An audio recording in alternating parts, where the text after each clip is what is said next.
I may not have been there when it started, but I remember when Starbucks really caught on and like really started, growing like wildfire. They were just blowing up.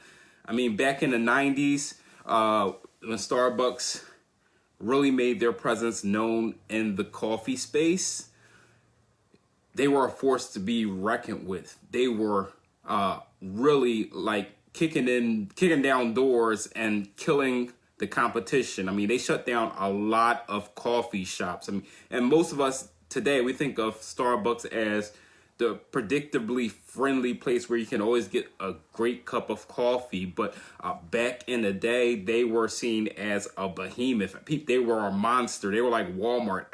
Nobody wanted them in their town because they loved their coffee shops, and Starbucks was a serial killer. They were killing mom and pop coffee stores left and right. They were like Michael Myers or Jason, but after a while, it slowed down, and let me tell you why.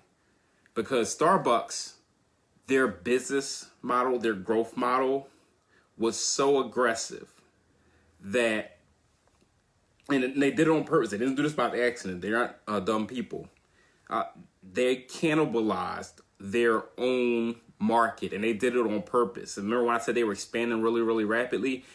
Starbucks, their expansion goal was to open so many coffee shops in one area that no matter where you go, there's a Starbucks around you. They were like the Dollar General before Dollar General happened. And the crazy thing about this is that in Starbucks' heyday, way back in the 90s, you had Starbucks coffee shops popping up everywhere. Like literally, there were Starbucks coffee shops sitting across the street from each other, within viewing distance, because they were so hungry for real estate and coffee shop space, that they were literally competing against themselves after a point. And it really got insane. So after a while, they started cutting into their own margins, what was planned, because if you're cutting into your own margins, imagine what you're doing to the competition. Starbucks, they are ruthless. They are crazy. They get money, and they understand how to get money. So after the 90s, Starbucks like kind of slowed down a little bit, but Starbucks is a monster. They keep growing. And 2008, during the financial crisis, everybody thought nobody's worrying about Starbucks. Like, who cares about Starbucks? Like, the economy's crashing. Starbucks had a resurgence.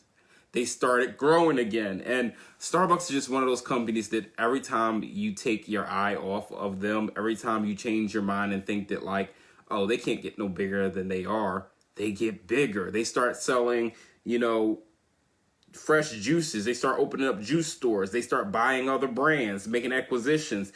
They start just doing anything they can do to get bigger. They expand internationally. And that's what I'm going to get into in this article. I'm just going to tell you why I love Starbucks as a company, even though you already know what side I'm on. Yeah, I used to work for Dunkin' Donuts back in my youth. Back when I was an urban youth. Dunkin' Donuts paid me some of the best minimum wage and gave me some of the best tips that I ever earned.